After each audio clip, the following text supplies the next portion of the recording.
Okay, let's see how this output transformer has to get hooked up. The output transformer wires are coming up right here. There's only two on each side, so let's figure out where these things go. I'm going to start with this first because that tends to be a little easier than wiring up the power transformer. All right, so here's our output transformer.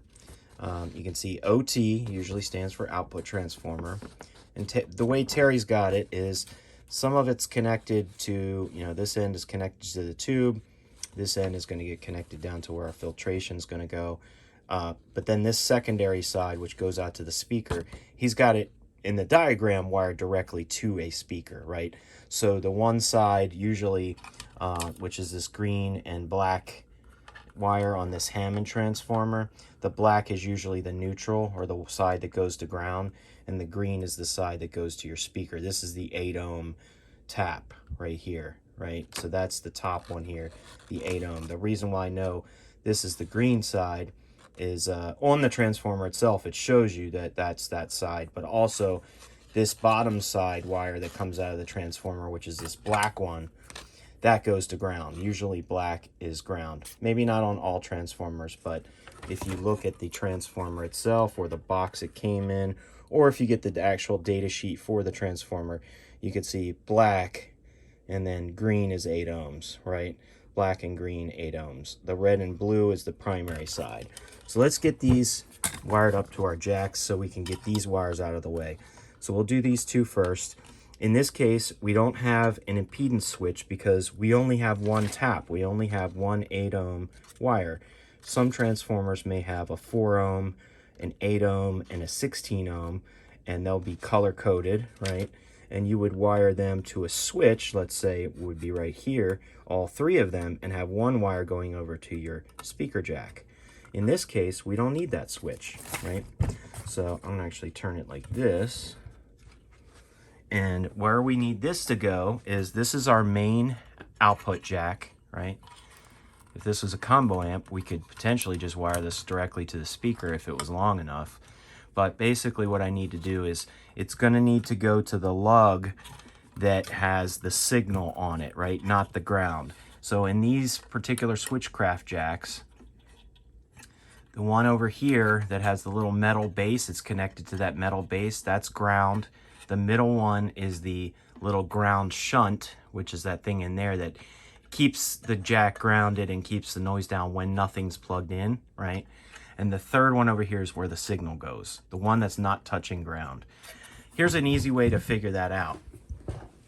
When you have the jack,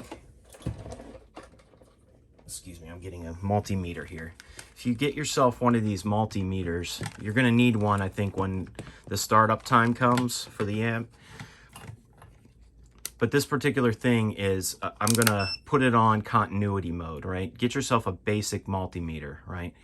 The little thing here that shows a little speaker noise, a beep, that's continuity mode, which means whenever there's continuity, if I touch these two together, these are the leads coming, both leads coming right out of the COM, which is ground, and then the hot side, right, is the red. If I touch these two together, it beeps. There's continuity, right? So if I touch the chassis here and then I touch the chassis over here, there's continuity, right? It's all one piece of metal. It's conducting through that metal. So the jack, if I touch the metal, I'm just going to clip it on right here, right?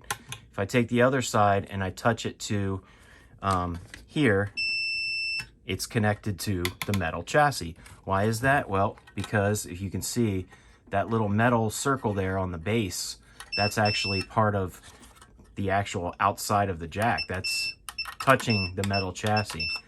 This one is right here. Sorry, I'm trying to find it. This lug right here is not touching the chassis. That's where the signal's going to go, right? So this is ground. This one's going to be ground because that's our little ground shunt. And this one is the signal, right? You can see there's no beep here, but there's a beep here, right? We're going to tie these two together to ground, and this one is going to have the green wire. And then if you're wiring a secondary, it's very easy. You just wire this in parallel.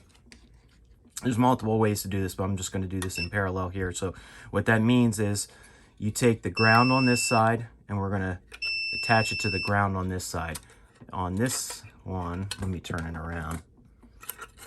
On this one, there's only 2 lugs, and the only thing it's missing is that little middle ground shunt. And really, we could just use 2 of these. That would be fine. You don't have to have it this way.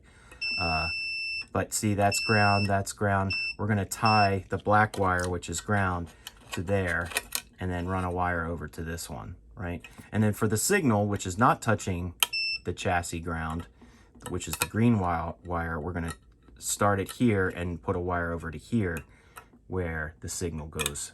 And that way we can plug up the 2 cabs running off one 8-ohm tap, right? And if you have 2 16-ohm speakers, that equals 8 ohms. When you plug 2 16-ohm speakers in, you could run both at the same time. And this amp will be happy because it's looking for 8 ohms on this tap total, right? All right, so more to come when we get on to turning the amp on and actually hooking it up to speakers. With that, we just need to get this wired. So what I want to do is I kind of like to first just take a twisty tie here, right, a zip tie, and kind of start it. And I'm just going to actually put it right here at the base. The reason is it's just kind of keeping the wires nice and tight there. And then I can add some more because both of these I need to run to this jack. That's where they're going first, right? So I just like to do this ahead of time. I could do it later, but it's going to help me keep these wires nice and tight. They don't have to be super tight together for, you know, any mechanical or electrical reason or anything like that. It's just trying to keep things neat in the build. Both of these wires are going to the same control, so I'm going to keep them nice and taut together, right? So just a nice thing to have, these little. I think what I'll do is I'll just put 3 on total, and I'll come back if I need another one, right? So I'm going to kind of pull that tight, and I'm going to take the black wire first, which is the ground. We know that's going to go here and here, right? So I'm going to cut that right about there. So now I need a little wire snips, another tool I haven't introduced yet in this build series, but definitely need something that you can cut wires with. So I've cut that to the size, and then if I want, I can also cut this one to size, the green one. That's going to go starting over here, and I think I'm going to just wrap it right around the top instead of coming and splitting these wires off and coming up underneath. Just keep them together. It doesn't matter, but I'm just going to keep them together for this purpose. And what I'm trying to do is just pull the line a little bit so that it's a little tight, so I know exactly how much wire I need. Right there is about what I need. So I'm going to cut that. And wire stripping. For these particular kind of wires, they're stranded wires. They're easy to strip. If you get a stripping tool like this, it'll make things go way faster. You can use a standard wire stripper like this. If you do use one of these, I recommend that you know, when you find the right size, that you kind of take your part and wiggle around in a circle before pulling it. If they're really sharp, you may be able to just pull it, but I find that I get a better, smoother cut if I actually say, let's see, this size, I only need a little bit of wire. If I twist it around like this in a circle, it comes right off, and I don't lose a lot of the inside wire. So that can help me. Now these I twist because they will kind of fray on you. And let me show you how much faster this one is. So if you have one of these gripper ones, you pop it in and it's done. It pulls it right off. Perfect. So we've cut them to size. We've stripped the wires. We need to attach them. And I'm going to go ahead and attach the green one first because the green one is going all the way over here. Okay. Now before I put solder on it, matter of fact, I'm going to heat up my soldering iron right now. But while that's heating up, I need to run another wire over to this jack because it's just going to be in parallel, right? I need the signal lug, you know, where the signal's coming out right here, and I need the other signal right there. So what I'm going to do is look and see, did I have enough green wire that I cut off of the extra to use? And I do. And if I don't, I'll just have to use some other wire. But I do. So let's go ahead and strip a little tiny bit of this. And I'm doing this before soldering so that way I can just put both in through the lug and bend them over. Now, it's a good idea to bend the wires if you can, because that'll create more of a mechanical connection. You can see that I can pull this a little bit and it's not going to yank out on me because I've bent the wire over.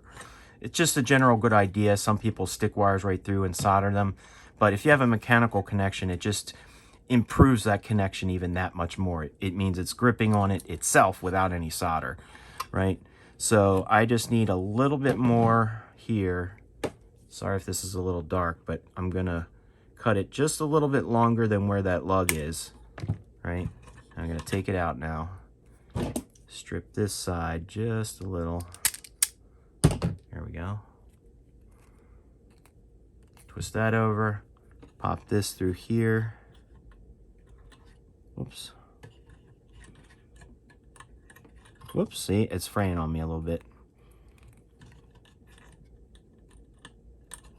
There we go. Bend him over. And for this, get my soldering iron ready. We're gonna put a little dab of solder on that lug right there. So I'm gonna come in and heat it up from this side. Just apply a little bit of heat for a few seconds, right? And then I want to apply solder to the back of it here where these wires are touching. Let it flow. You'll see it kind of spread out, and that should be good enough. Since we're not working with a very delicate, intricate circuit board here, you can apply more heat, and you probably should to make sure that you get a good connection. Now, it's a good idea to check and make sure that these aren't going to just pull right out, because I have had it where I haven't soldered a good enough connection, but I can kind of see from that side, looks like it flowed really well, and it made a nice connection.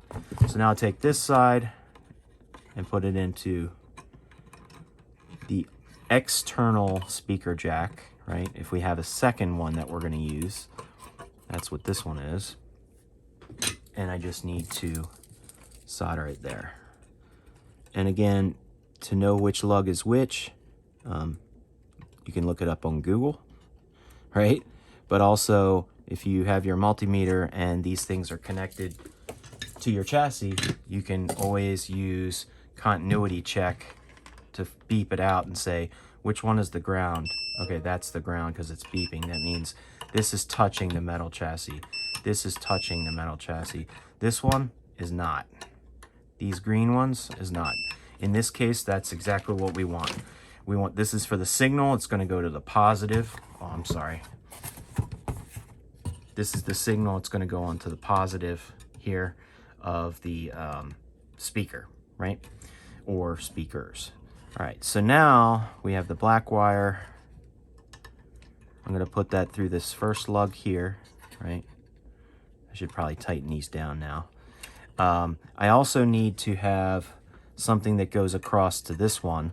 So what I might try to do is actually strip a little bit more here. So I'm actually going to strip about, I don't know, 1/2 inch. That's probably good enough, because that way I don't have to cut another piece of wire, and I'll show you why. So it goes into the first lug here. This is the ground lug, and then again this middle one here, again that's that little ground lug tab, you know, the shunt, we'll call it, right? It means when nothing's plugged in, it's grounded. That's why I use this one. And again, I didn't have to use that. I could just use 2 of these with the 2 lugs, and then I wouldn't have to solder anything to that. Because remember, you don't have to have it this way, because all tube amps need to have a speaker hooked up before you turn it on anyway, or you can damage the amp, right? So in this case, you don't need it. I just had the extra part. I'm using this part. Okay, so, okay, that looks good. So I've soldered to that one.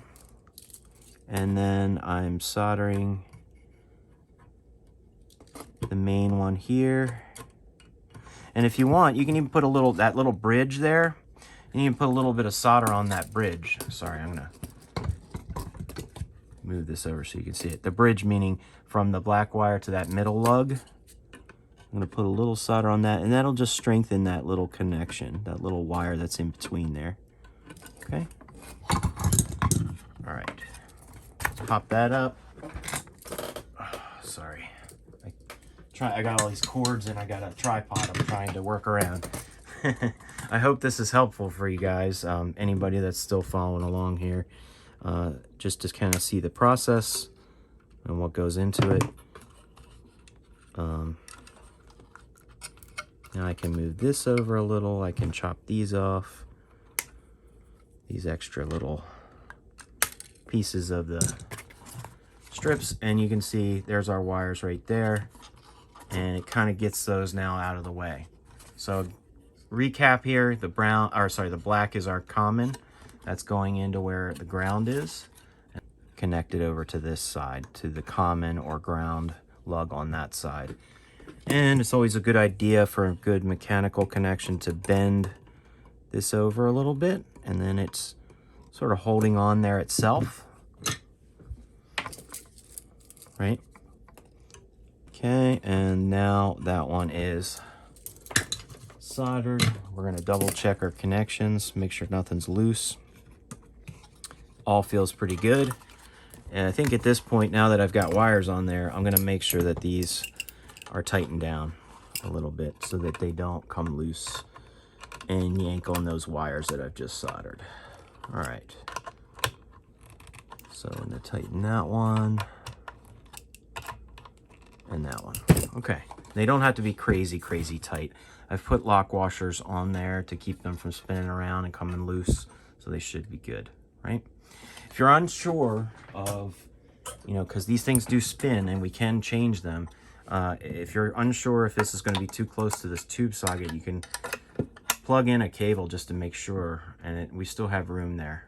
We're not actually touching anything. It looks close, but there's about a 1/4 inch between here and this pin. You definitely don't want anything to be touching that's not supposed to.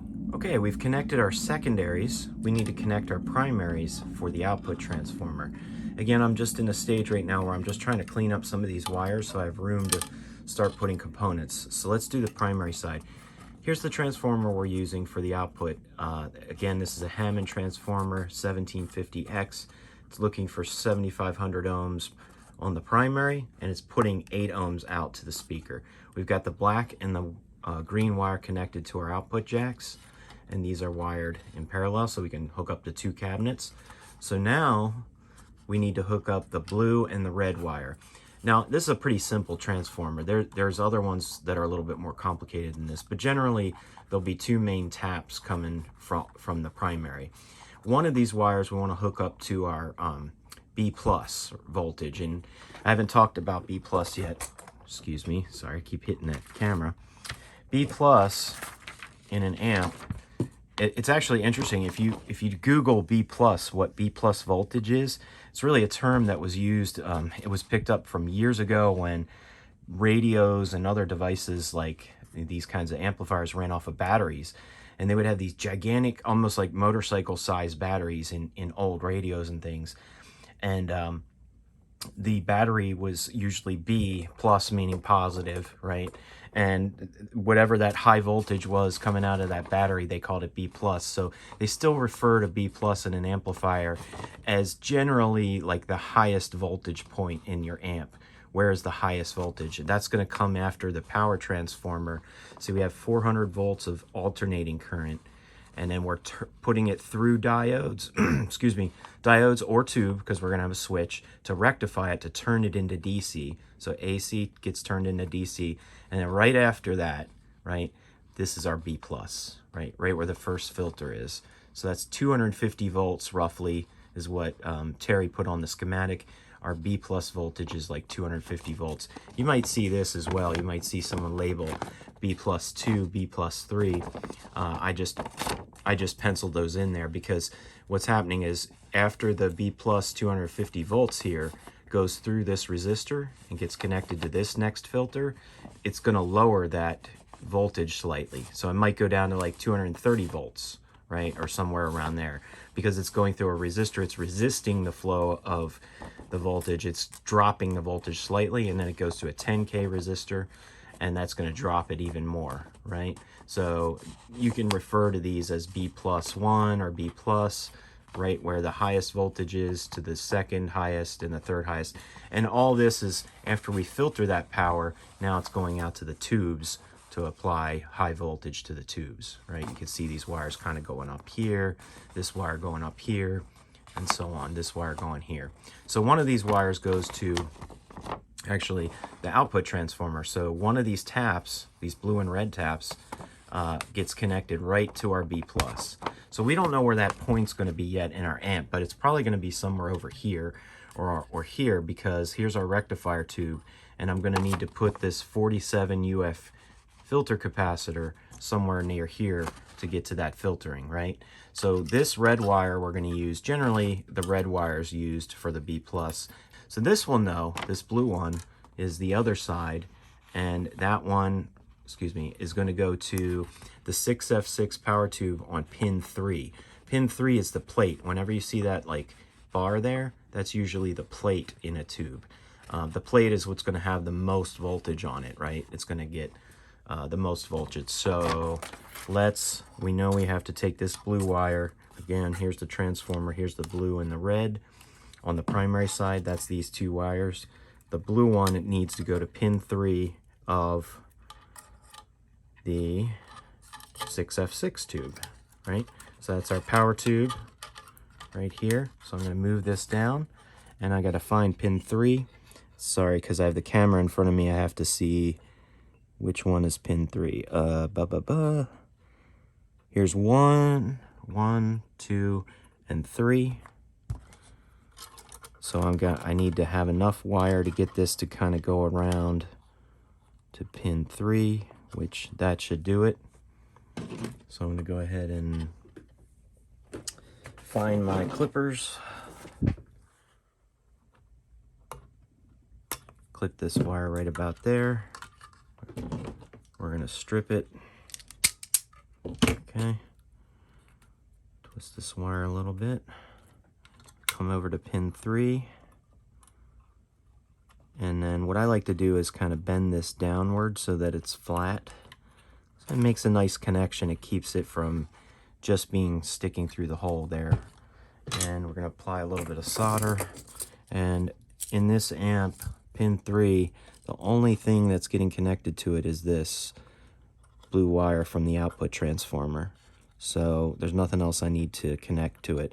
So I'm going to go ahead and make that connection now so that it's done. And that blue wire is kind of out of the way now, right? Now it's connected, it's done, we've made that connection. The next one is going to be this one, and I think what I'm going to do here is maybe skip this wire for a minute, because I don't know where I'm going to put that 47 UF cap yet over here. I want to get some of these wires out of the way. So let's start on the power transformer.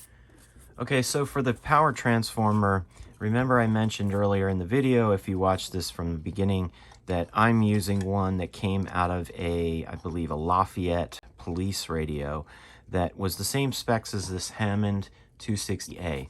I've used both of these. I've used ones from the police radios and the 260A from Hammond. They both sound just as good. They have almost exactly the same specs. So if you're following along and it's easier for you to get one of these 260As, I'm going to kind of explain what you need to do to hook up this power transformer as opposed to this one. This actually has some more wires that you don't need to use than this one does, okay? But I think they're color-coded almost the same way. So you can kind of follow along here. If there's any differences in this power transformer, I'll explain that. So the first thing we need to do is, I'm just going to pick one thing that we have to do is, are there any wires that need to go to ground, that need to actually be soldered to the chassis, like touching the chassis.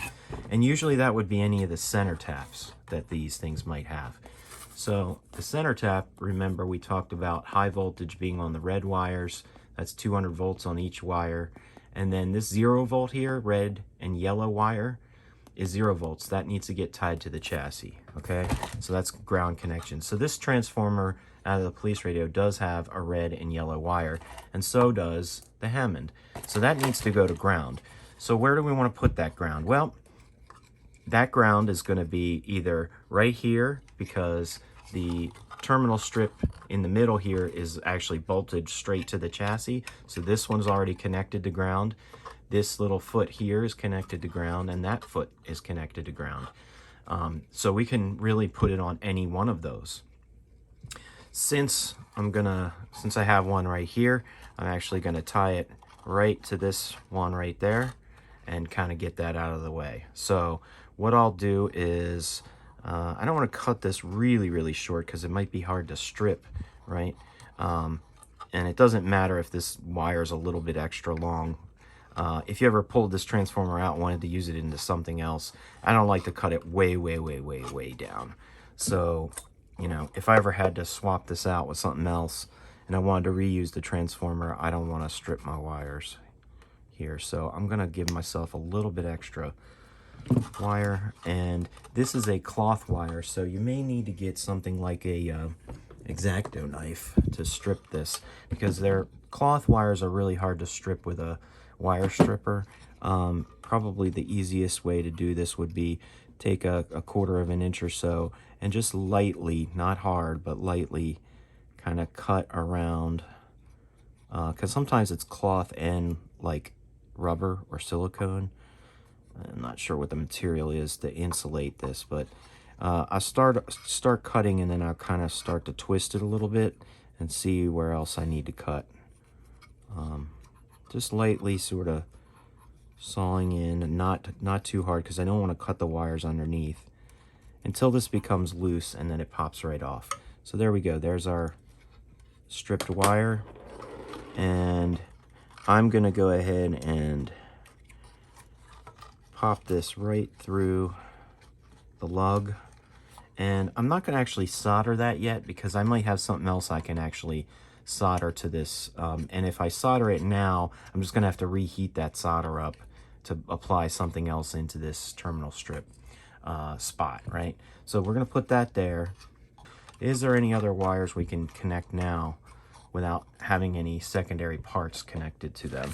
And yes, we can wire up the primary of the transformer, which are these 2 black wires. In this particular transformer, it's 2 black wires. I think in the 260A, it's actually for 120 volts. Notice how this actually has a 100-volt hookup. You don't want to use that, because we have 120 in America coming out of the wall, roughly somewhere between 115 and 125. But see, on that one, it's actually blue and brown. You want to use the blue and brown, and you want to cap off any of these other wires here, because you're not going to use them, right? In this case, there's only 2 wires. It doesn't matter which one I hook up where, but one of them needs to go to, you know, when you have a power outlet, you have a hot and a neutral. So let's look at how we hook up the primaries. So one of them, so there's 2 sides coming out of the wall, right? There's a hot side and a neutral side. Which side do I want to put the fuse on? See how there's a fuse here? Generally, I put the fuse on the hot side, so that if something blows the fuse, you know, it's in line with that, and it will cut anything off, any power off that needs to go. And then here, he's actually got the on-off switch on the neutral side, right?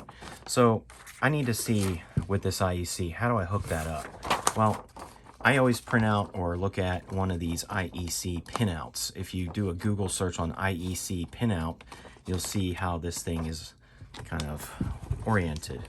So you'll notice that here my switch is kind of upside down, right? So, because I've got the chassis upside down. So my pinout now looks like my unit, right? Where this middle one is on the bottom and the 2 side ones are on the top, right? So this is telling me that this one is hot, over here. The middle one is ground, and this one is neutral. So now I have to see, well, which ones of those are connected to which pins, right? So the way I do that, because on this one, it's kind of weird because there's a fuse built in, right? Might be very easy with one of these guys. Actually have a receptacle without a fuse. You could wire the fuse separately. Where is my, here it is. So this one's pretty easy because when you look at it, you know, this one is right here and this one is right here. That one is right there. So you know exactly what lugs are what. But on this one with the fuse in it, I'm not sure because they're kind of all going straight down on this side. So I take my multimeter again and I put it on continuity mode or beep mode, right? So that means anytime I get continuity between these two leads, it's going to beep on me, right? So continuity on the chassis, that's connected, right? So what I want to do is I want to connect one of these to this one, which is our neutral.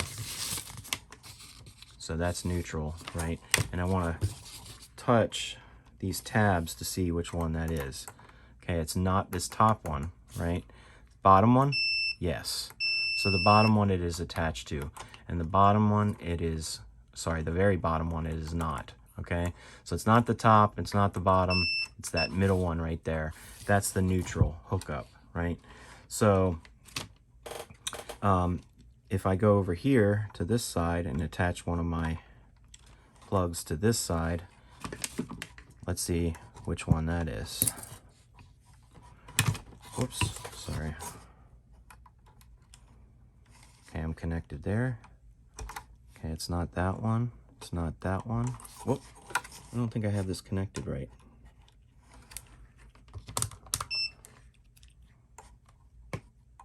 Oh, that should actually be connected here, but the reason why it's not is because I don't actually have a fuse in there. We have to have a fuse. So hold on a second. Let's go get our 1 amp fuse. You can buy fuses from Amazon very cheaply.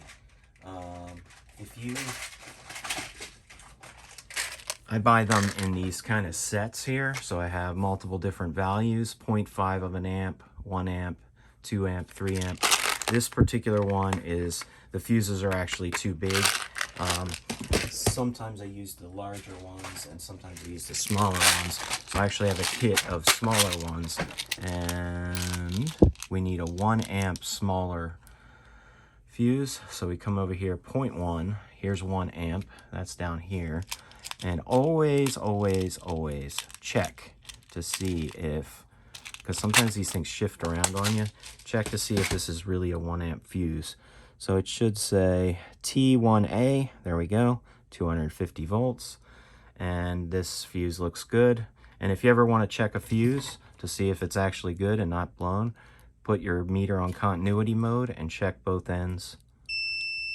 And there is continuity there, so that is a good fuse. So for this particular IEC with the fuse built in, you just pop the fuse in there and then pop it back into place. So now we should get a hot connection on the right side, right? Here's our hot. I'm connected to the right pin, and that's the pin that's on the top. So I have neutral on the left, that gets connected to this second one. Hot is the top, and that must mean ground, or the middle pin, is the one on the very, very bottom, all the way down here. That is correct. So that is ground. We're going to need to ground that one, and we have the hot on the top and the neutral right here. Okay, so back to our diagram. We have 2 wires coming out of our transformer. In the case of the Raven 260A Hammond transformer, we have a blue and a brown. So you can see your blue 120 volts is your hot, your brown is 0, which is neutral, right? So you'd have a blue and a brown. So you'd want to connect those. So what I'm going to do is I'm going to actually connect, remember we have a switch here too. So I've got this, my power switch on the back of this volume or tone pot, right? So that turns this switch on and off. And here you can actually do a continuity test between these 2 lugs. Sorry, I'm kind of bouncing around here a little bit, but you know, just wanted to kind of show you how this all works. If I connect one of these here and one of these here, they're not connected right now, right? But if I turn the switch on, oops. Oh, I got my meter off, sorry. I gotta put it on beep mode again. Let's turn the switch off. Okay, it's not beeping. Turn it on, and those two are connected. See how that works? So it's just a break in between these two. So what I'm gonna do is I'm going to actually wire, it doesn't matter which one of these you use in this one, because it's just two black wires, they're both the same. One of these has to get connected to our transformer, I'm sorry, our IEC outlet. So I'm gonna actually just kind of bend these down this way, and one of them is going to get connected to the switch, which is going to go back to this. All right, so what I need to do is I need to connect, put this back down this direction. I'm going to connect one of these wires to the neutral. Okay.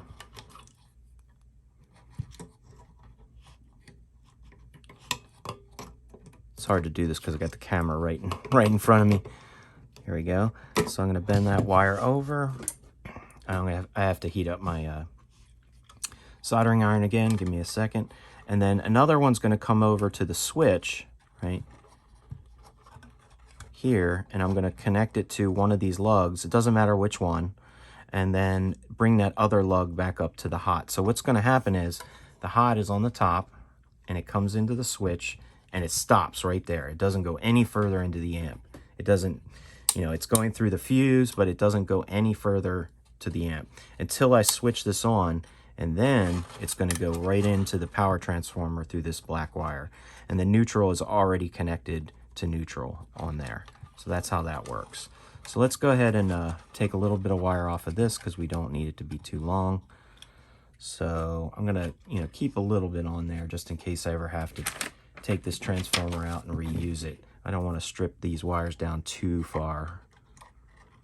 All right, so I got that cut off. And again, these are cloth wires, so I'm going to just use a little X-Acto knife to kind of shave off. Yeah, see, there's this little rubber coating here. So these are the kind of issues you might face with working with these. This kind of transformer is not, you're not going to get wires that are like this with newer transformers, that you have to worry about cloth coating and then like a rubber coating underneath. But if you use old transformers, anything goes. All right, I think I got it. Okay, there we go. There's our bare wire. We only need a little tiny bit. Okay, so I'm going to use a little pair of pliers to guide that up through here. All right, let's solder that in place so we don't lose it. All right, so I'm just heating it up a little bit.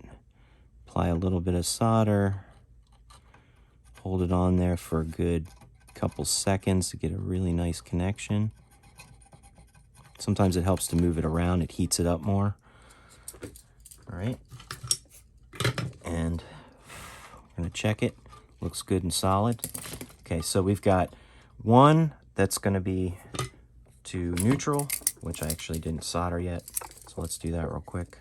So one black lead from the transformer goes to neutral, and one goes to the switch.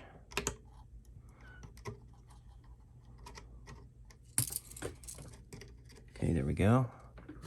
Neutral is connected right here, and the switch is connected. Now I need to run one wire back from the switch to the hot.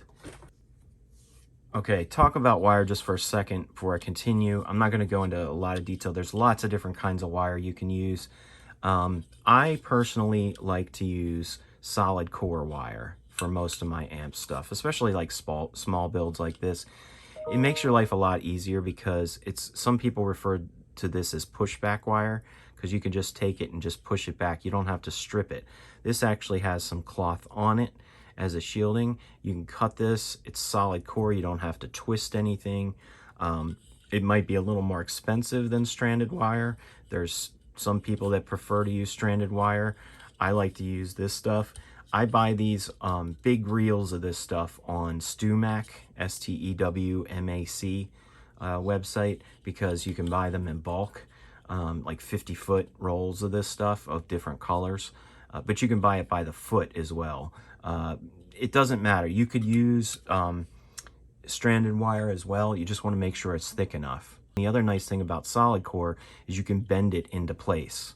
So you can have really nice clean builds with nice sharp bends if you use solid core wire.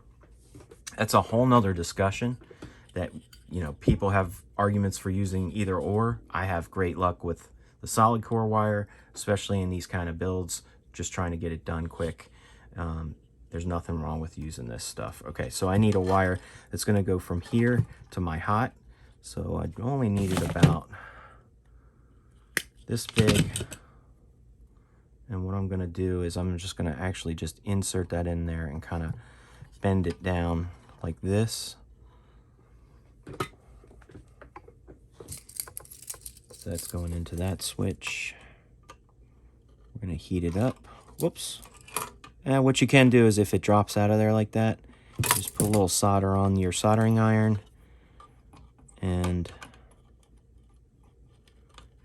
insert your wire and bend it, and then heat it over. There you go. Hold it into place, and it should make a nice solid connection. So you can see that's good. That's not going anywhere. And I'm just gonna run it straight over like this because there's nothing else in the way. And you see I can kind of bend that, and that'll stay into place. I've got a little bit too much, so I'm gonna shave off just a little bit, and I can just push the wire back like this. If you have trouble pushing it back, just grab it with a pair of pliers and pull it back like that. So I want to get a nice bite going down on this thing, right? So I'm gonna turn it a little bit and make a nice mechanical connection by bending this over just a little bit. Sorry you can't see that, but and that way it won't, even if you have a semi-shoddy solder connection, at least it's mechanically bonded to the tab, right? So let's do that. We're gonna get it nice and hot, and your solder should look very clear, very shiny if it flowed correctly. Okay, so let's review real quick. So we've got the hot connected up here to our switch, and then when our switch turns on, that makes continuity between these two lugs on the back where our switch is, and it says, okay, now these two are connected when this is switched on. This wire is going straight into the power transformer, the black one. The other black one is going to our neutral. So now we have a perfect connection to turn the amp on and off. The only thing we don't have connected yet is the ground lug for our power adapter switch here. Not switch, but we need to get ground connected. That's probably one of the most important connections that you'll ever make in an amp, is that ground. Now there's a whole topic on earth ground. They call this earth ground because it's being grounded through your house, right? It's when you plug in your cable, which I thought I had a cable sitting right here, but when you plug in your IEC cable into this, it's being grounded to the wall, right? So you want to ground this entire chassis to your house, to the wall, when this thing is plugged in. So this is an important thing. Some people argue that you shouldn't put the earth ground with any other grounds. I'm kind of biased on that opinion. I don't think it really matters. I kind of like having its own dedicated ground because there's nothing else that's, you know, it's got its own connection. A lot of people also say it's best to ground direct to the chassis. Well, that's kind of hard to do because it's hard to heat this metal up unless you have a really big, super hot soldering iron. Like this guy is not going to be powerful enough to solder direct to a chassis. you'd be holding this thing on there trying to get that chassis hot, and it's just not gonna be enough heat to make a good connection to solder it right to the chassis. So what I'm gonna do in this build is kind of the next best thing. I've actually put a little soldering tab right there on that bolt, and I don't have to. I could solder straight to this tab, which is ground. And some people argue, don't put it on the lugs of the transformer, because if the transformer breaks off, then your connection could come loose. Well, if your transformer breaks off, don't plug your amp into the wall, okay? I think this is going to be secure enough. Another thing you could do is use these guys, right? You could take one of these and feed a wire through this and wrap that, tighten that down with a bolt. I do that a lot in certain builds. In this little build, there's not a whole lot of room I can get into these kind of places for this thing, so I already put a little ground tab right there that I'm going to actually just use as my earth ground. Okay, so let's do that real quick. So I need a length of wire roughly about there. Okay, and I've got, again, this is pushback wire. So what I'm going to do is push it back and actually feed this into my ground lug. Hopefully you'll be able to see what I'm doing here. I'm trying to get some more light inside of this thing. Light's kind of being blocked by this piece of wood here. I'll try to see if I can get a better angle in a minute. But what I want to do is I want to take that and go into this ground lug.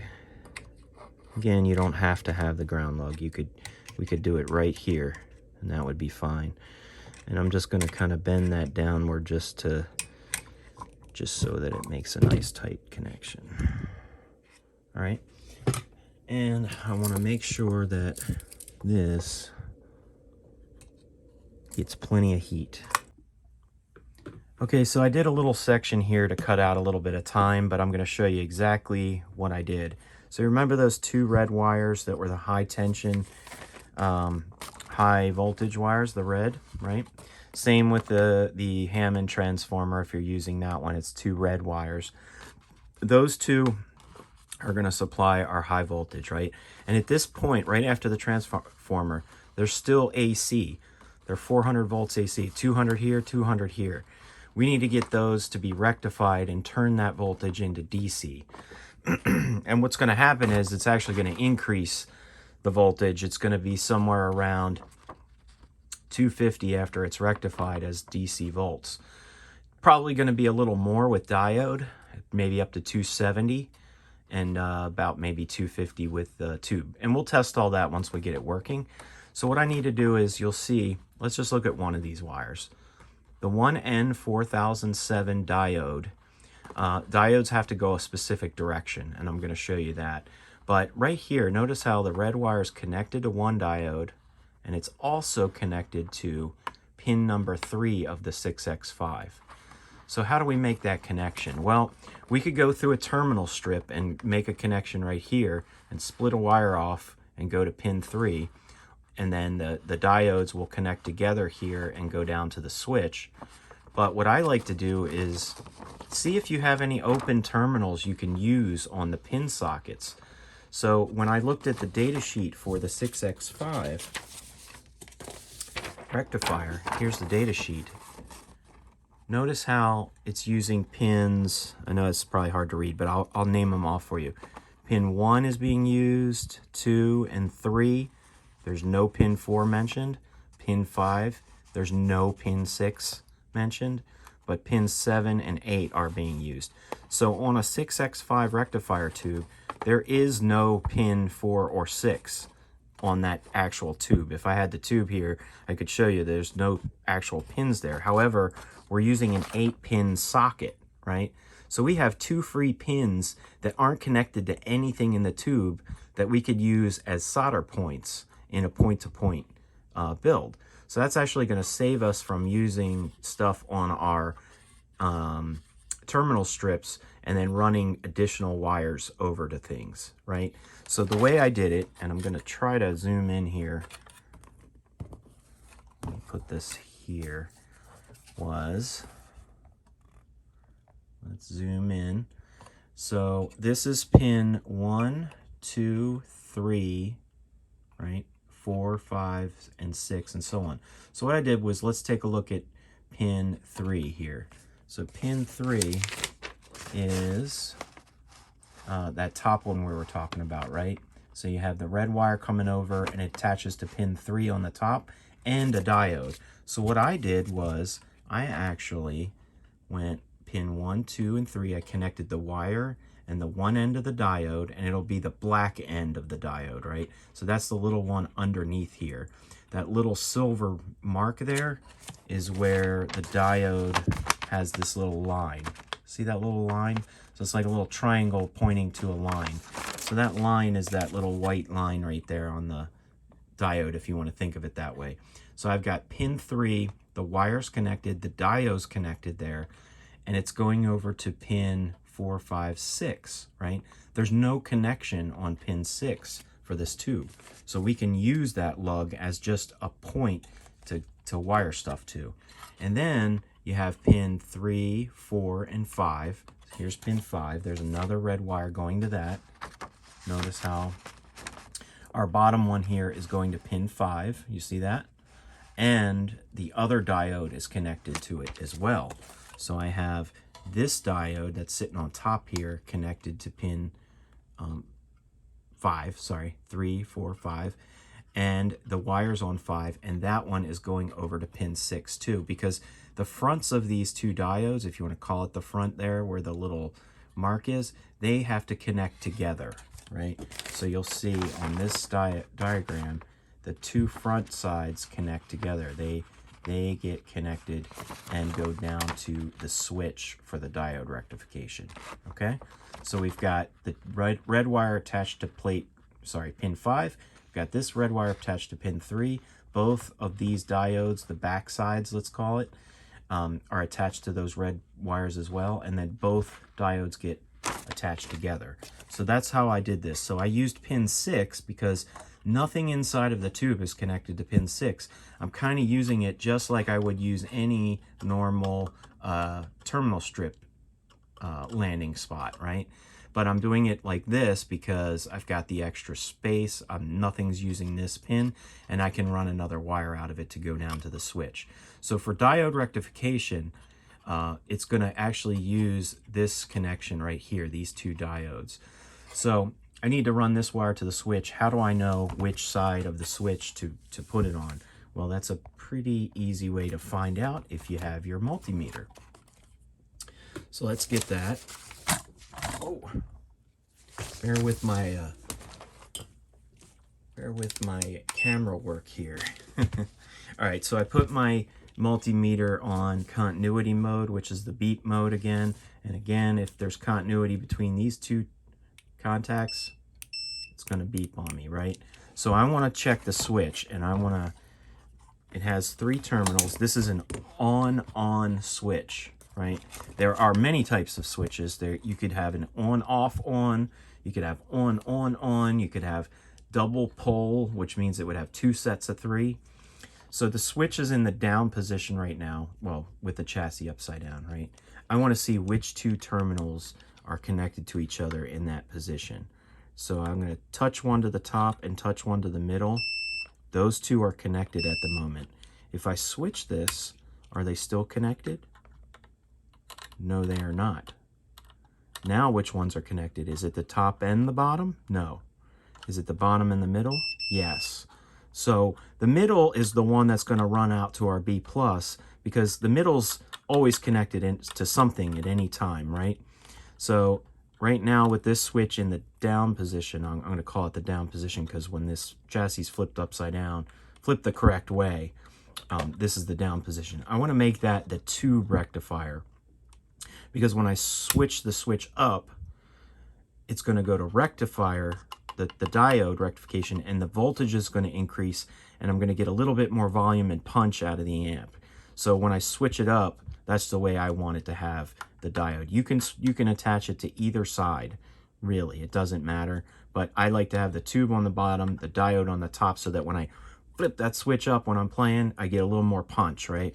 So again, when it's in this position it's in now, these two are not connected, but these two are.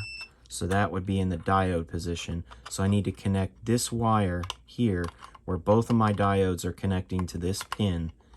I want to connect that to the top lug here, because right now with that being switched, that's connected to the middle. So hopefully that made sense. But all I need to do here is, bear with me a second, take this wire, cut it. And again, it's really nice having pushback wire, because then I don't have to worry about getting wire strippers in there. I just need to push this back a little bit to expose the wire, feed him through over here, and I'm actually going to go ahead and just bend him over a tiny bit. Let's go ahead and get that soldered on. All right, we got to get my soldering iron heated up here again. I keep turning it off because I'm taking breaks to do things and then cut back to the video, and I didn't want my iron to stay on. You'll definitely increase the life of the tip of your soldering iron if you kind of turn it off when you're not using it. The other thing is just make sure it's always clean, right? This isn't a soldering tutorial video, but you can get one of these little brushes here to sort of spongy sort of things to kind of get some of the stuff off of there. And you also have a sponge with water. Either one is good. I kind of use both of them in some cases. The real caked on stuff, sometimes this is better. And then as you're just doing soldering in between different things, you can just use the sponge, okay? So anyway, keep that clean. And we just need to apply a little heat.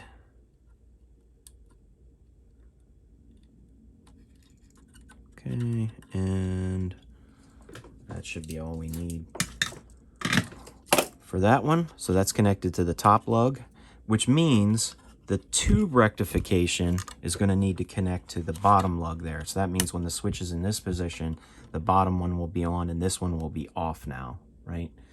The middle is going to go out to our B+.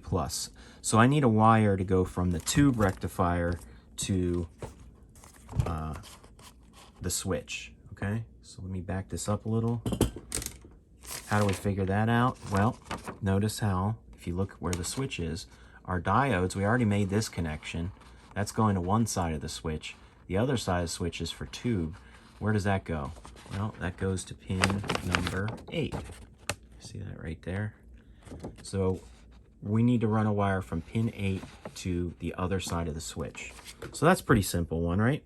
So I just got a little piece of orange wire just so you could see the difference between the red and the orange. It doesn't matter what color you use. I could use red, but if you want to see a visual difference in tube versus diode, use something like that. So I'm going to put this down here. I need to find pin 8, and that should be, this was pin 3, so 2, 1, and 8. And I do see the little label right there. You're not going to see that on camera. But all I need to do is make a connection from here to the other side of the switch. So I'm going to put that through. I'm going to bend it a little just to keep it in place. Put a little heat on it. Okay, I'm going to hold that wire there. Okay, and just kind of check it. I can push this wire back to keep the whole thing insulated. Again, this is pushback wire, right? So you can kind of pull it and manipulate it. And on this side, if you can see that, I'm going to tie this wire to the bottom lug there because it's going to be either tube or diode rectifier. So shorten that a bit. I'm going to expose enough wire here, and I'm going to bend it. Actually, I'll bend it down. I was going to bend it up, but I'm going to bend it down. So that goes in here. Sorry, I'll give you a better visual of this once I get it in there. So that's going in the very bottom lug of our thing. And another thing is, with this pushback wire, since it's cloth, it kind of has a waxy coating, so it's not going to really burn up on you very much. But I like to pull it way back away from where I'm soldering and then push it back on, because sometimes you get a bad solder connection if there's too much of that cloth making contact with where you're actually soldering. I'm going to turn it so you can sort of see where I'm soldering. I just need to get a little solder and heat on that lug.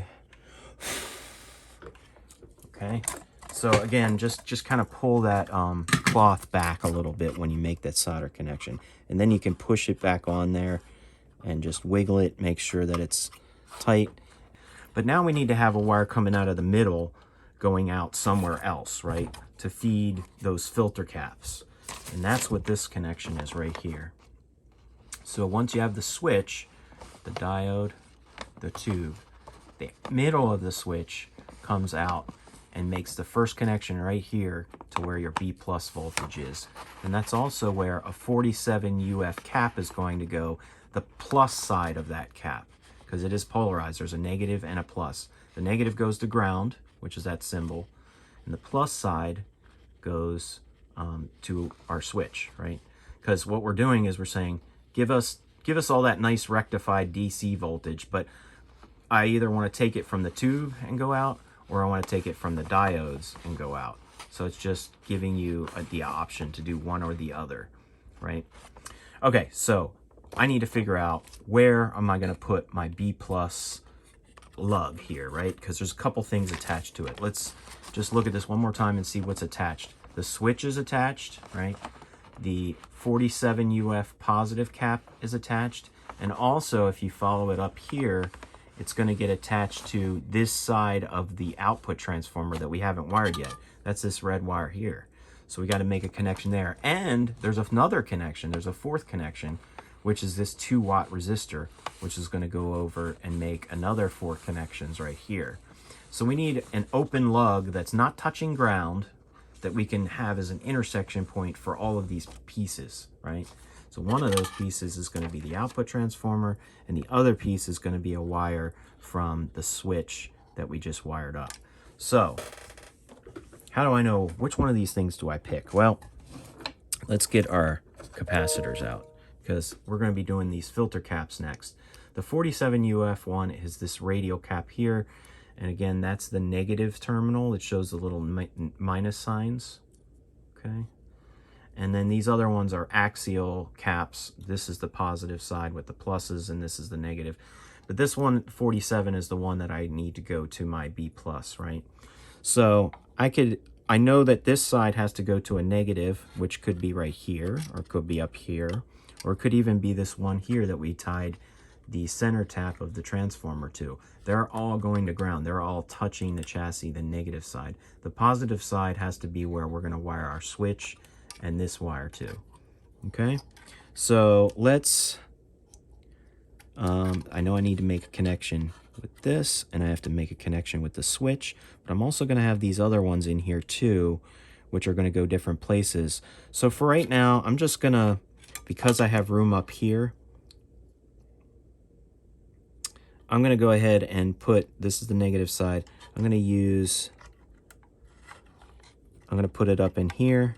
I'm going to use the this negative terminal, sorry, the ground terminal. Remember, if you're not sure if that's really connected to ground, that last terminal, touch ground to chassis and put it on the beep mode, and you can see that is a ground connection. Is this one? No. Is this one? No.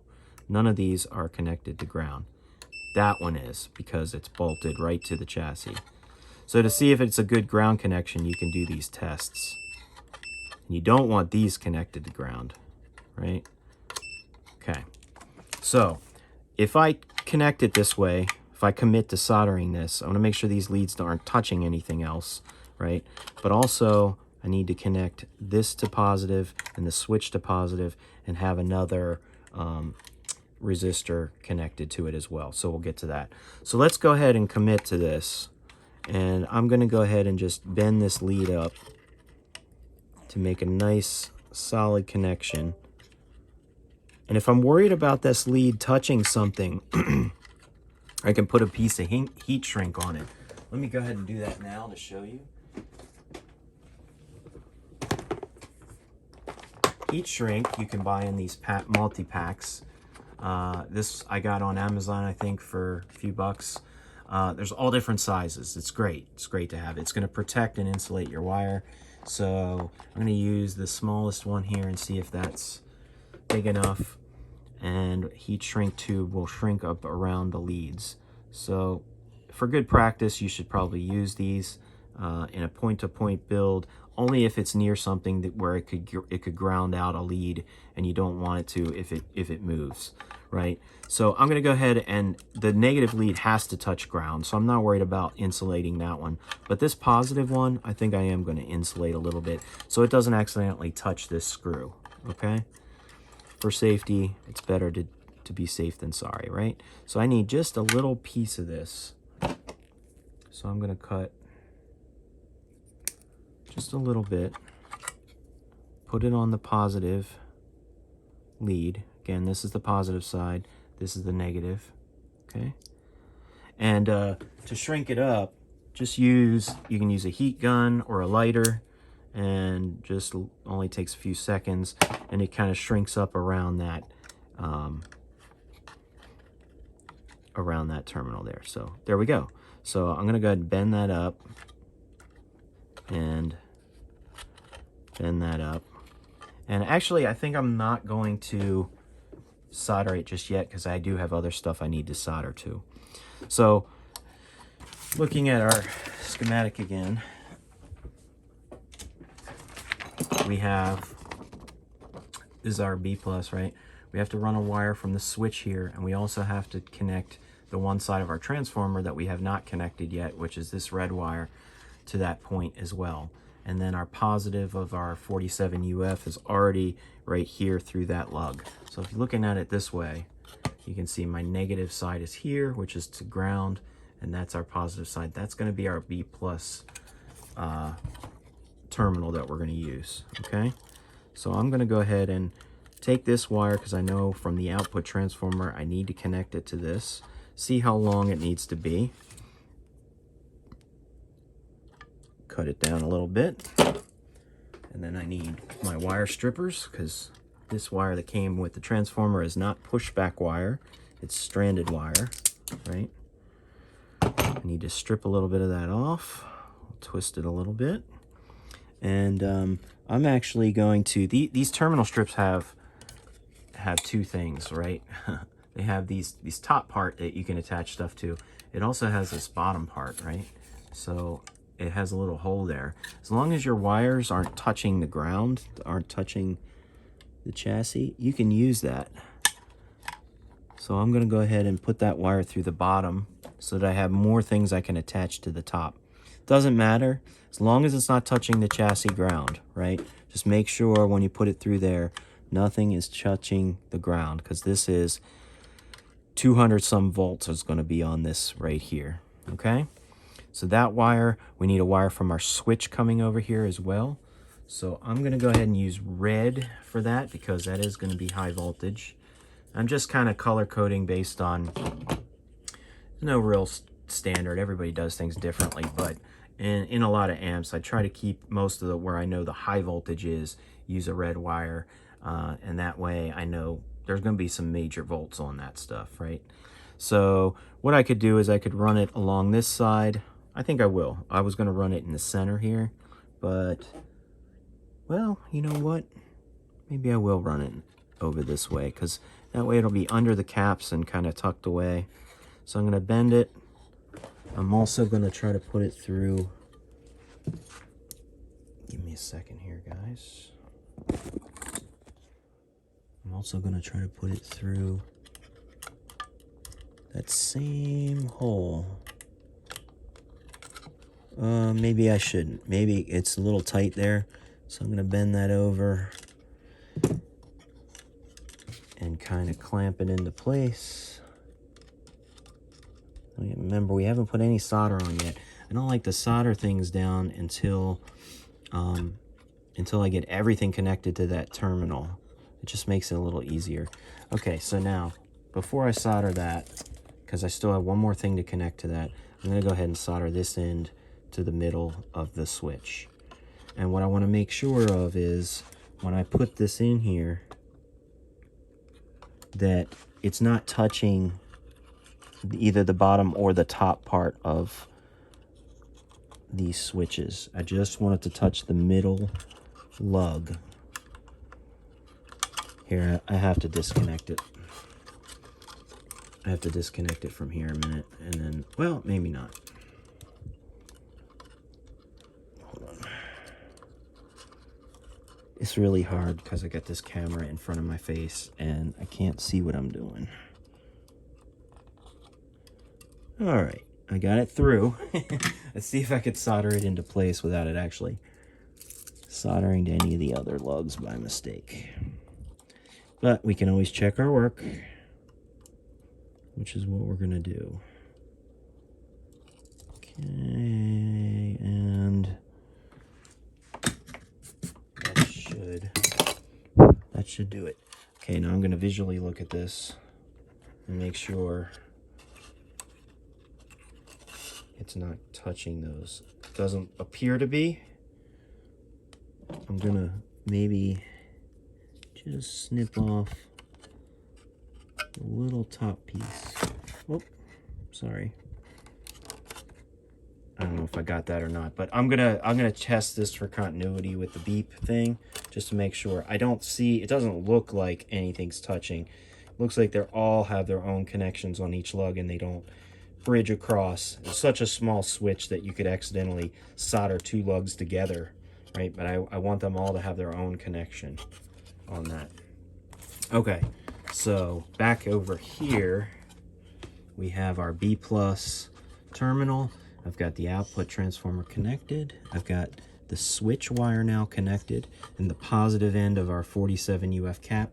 There was one control that we didn't have, and that's this 330 ohm 2 watt resistor, which is going to go to another point here. But at one end of it needs to connect. With resistors, they're not polarized, so it doesn't matter which direction you solder them in. It can be this way, it can be this way. It really doesn't matter. And there's a color coding to resistors, and I'm not going to do a video on that, but you can look up to see what these mean. The orange is 3, and brown is 0, so it's 330 ohms. If there was another line on there, it might indicate that it could be 330 K ohms, right? If you don't see a K, like you might see up here, like 240K, it's 240,000 ohms. Right? This is just 330 ohms, okay? So one end of this has to connect to our positive, right? So I want to be able to have a connection and go to another one of these lugs, but one end of this thing definitely has to connect to the positive side of this, right? So give me 1 second to see how I'm going to do this. Probably gonna do it on this side. I'm just gonna get one of them. I'm just gonna get one side soldered, and then we'll figure out which lug the other side is gonna get connected to. So I'm gonna cut this back a little because it doesn't need to be that big. Hopefully you guys can still see this. I'm gonna solder the bottom part right now, which I'm going to do from this side. Okay. Oops, came right out, didn't it? Okay, let's see, did that work? Okay, that's a good solid connection. It's not going anywhere. And I do notice that because I went through the bottom of that terminal strip there is a little piece that's really close to ground. That could be dangerous, so I'm going to snip that off. All right, so now there's nothing touching ground. Okay, so that wire's in the bottom. Turn this way a little bit so you can see. We are going to put the switch wires going through there. We need to put the 330 ohm resistor in here. Okay. Sometimes what I like to do is just hold it there and then bend my lead. Again, it kind of helps if you bend it because then you have a good, nice mechanical connection. All right. One thing I didn't mention was I talked earlier about flux. So using flux can help your soldering. I've noticed that it seems to work really well if I use just a little bit. So take a little screwdriver or something just to get some of it on. This is just a flux paste. It's easy to work with. I get literally just a little tiny dab is all I need. And I'll just kind of scrape that along the terminal strip there, right? And that's going to prepare the surface for the solder to stick better, in a nutshell, right? So as I apply heat, you'll see a lot of smoke, and that's from the actual flux. So what I want to do is I want to make sure I get enough solder down here so that all of these components are connected together. Let me just see. I don't think I made a good enough connection. This one seems to be good. Okay, the cap is in there pretty good. All right, yep, it does look like they all got soldered pretty well. I may go back and touch that up, but right now I can snip off this extra lead, and we've got 4 things attached to one point. That's our B+ voltage is going to go right there, okay? So I can clean up these wires later, but that one we ran to the switch. This one comes from the output transformer. This is the positive end of the 47. I'm going to do the negative end. Actually, I'm going to go ahead and put a little dab of solder on that now because I'm not sure if anything else is going to be connected to this or not yet. So I'm going to go ahead and just put that in place. I've still got a little bit of room if I want to attach something else there later. Snip that. This is in good place. I'm probably going to take some hot glue later and make sure that this doesn't bounce around on me, because vibrations over time can loosen these connections. So that's why you'll see glue sometimes on caps, because they tend to move around on you if you don't stabilize them. And this looks pretty darn stable, but putting a few dabs of glue underneath and sticking it to it is good practice. Okay. All right, so here's our 330 ohm resistor, and let's see where that goes. In interest of time, I've actually put a few more components on here. So let me show you what I did. So we had the 47 UF cap and this 330 ohm resistor, right? And this point here, this second point is our B+, right? So that on here is this connection, right? From the switch, from the output transformer, or it's actually feeding the output transformer, through the resistor, and now we need to look at this point here, right? So we have a 2-watt resistor, which is this 330 ohm, and that actually I put to, not the one next to it, just because it's kind of large, but I put it to the 3rd one down here, so actually 4th one. So this is ground, this is B+, nothing's connected here at the moment. And then I have a 22 UF cap, the positive end of that cap connected to the other side of this 330 ohm resistor, okay? So those are the only 2 things connected right here. That's our B+2, or B+B if you want to call it that, right? So it's the B+ voltage is very high. When you add a resistor after that, it's going to decrease the voltage, right? Because it's resisting the flow of electricity, right? So it's going to decrease it slightly. And then we have our 22 UF cap. The other side of the cap, all of these filter caps have to go to ground. The negative side has to be grounded. What would happen if you wire one of these things in backwards? The cap's probably gonna blow up. It's probably gonna literally pop, fizz and pop and smoke and all that kind of stuff if you wire these backwards.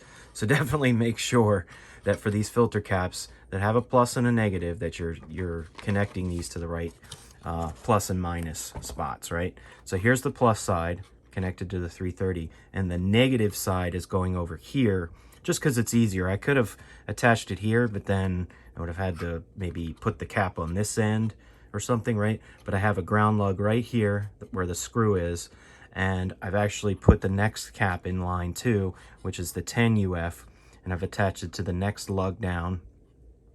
And the negative terminal is going to the same negative terminal that this one's going to. Ideally, you probably want all of the negative terminals of your caps going to the same ground, but this is such a small build, and I'm trying to keep it somewhat neat so you can see what's going on here, and it's fine that it has a second ground. And some people are like, oh, everything has to be grounded in a star ground, right? Everything has to go to the same point. That's not true. There are certain ground schemas that work better than others. And I find that as long as you separate where the power section and the filtering section stuff is grounded from the preamp stuff and have a separate ground for the preamp stuff, I find that my amps are always a lot quieter that way. If I try to ground some of the preamp stuff where my power stuff is grounded, I can sometimes get noise, right? That's just my experience. Other people have different ways of grounding things, but for right now, we're going to ground all our caps. Some of our caps here, one cap is there, and that's fine that it has a separate connection. In this small little amp, that's not going to really make any difference at all in the sound of your amp where this is grounded. Okay, so the 330 ohm resistor, and I think we need another resistor, which is this 10K, right? It doesn't specify that this needs to be 2 watts. I kind of chose a 2 or 3 watt resistor. It's a little bit higher wattage than these other resistors we're going to use, just because there's so much high voltage DC going through here. And again, I mentioned I like to use metal, not metal film, metal oxide resistors. That's what this is. It's sort of like this dull gray looking thing. So let me get my 10. Here's my 10K resistor. This is also a metal oxide resistor. They don't have to be metal oxides. They could be cement resistors. You should definitely use a higher wattage resistor. This is a 2 watt, I think, 2 or a 3 watt. It's actually a little bit bigger than this one, so I think it's a 3 watt resistor. You can go up in wattage, that's no problem. You just don't want to go down in wattage because there's a lot of electricity going in this section. So what I want to do is I want to connect one end to here, right, to where our 330 ohm resistor is. I'm trying to get you some light in there. And then the other end to this 10 UF cap, right, because that's this connection right here. So we got one end here where the 2 watt goes, and we're going to run a wire up here to the power tube, right, to the 6F6 tube, and a 10K needs to come across to the 10 UF, the positive side of the 10 UF cap. So these two lugs are kind of close together, so I'm going to have to bend these leads, and I can put it on this side, that's no problem, or I could put it up top here, and kind of, actually, maybe I'll do that. So what I'm going to do is I'm going to bend these down like this. So they do have to kind of be sort of close together, right? Let's see, I've already soldered this, so I don't know if I have enough of a hole to go through. Yeah, I do, actually. And I'm trying to get you some more light here. Bear with me. It's the first time I'm doing a full-on step-by-step build video. So I have some learning to do on the video side of things, but I'm putting this out there for people that are just kind of getting started and they want to see what amp building is all about. And this is a very simple way to record it like this. All right, so I've got the 10K resistor between the 330 ohm resistor and this 22 UF cap and the positive side of the 10 UF cap, okay? So that's what it looks like from the side. And I'm just going to keep it like this because it should be stable. I need to solder this and I need to solder that. And I think I'm going to have some wires running out of that, which I'll show you next. But let's put a dab of solder on there. Oop, keep knocking things off. Let's see if I can turn it this way so you can see it. So I've already soldered these, but now that I have a new lead here, I got to make sure that that gets included. All right. Let's see if that made a good connection. All right, that's pretty solid in there. This is still stable. This cap is still in there. We'll go back and check all of our connections at the end as well before we apply any power to this thing. All right, let me just look at this. All right, that does not look like it's going to come loose on me. I'm going to go ahead and put a dab of solder here. We are going to have to run another connection here to both of these, actually. We'll get to that in a second, but I just want to make sure that my resistor and my cap are secure. On this side, I'm going to trim the excess lead, hopefully without breaking the main lead there. Okay, 10K, 10 UF. Is that in there? Yeah, that's solid. All right, so we've got that done now, okay? So we're almost done our filter section here. Everything, all the caps, all three caps here are grounded, meaning they're tied to this ground and that ground. All three caps are tied to the resistors they need to be tied to, right? And we've already made this connection to the output transformer, which is this red wire here. It's coming up to this B+. We'll call this B+2 here, right? That's B+2. And then B+3 is right there, okay? So we know we need to run a couple wires out of here, right, to feed these tubes. Before I do that, I want to show you how I'm setting up the heaters,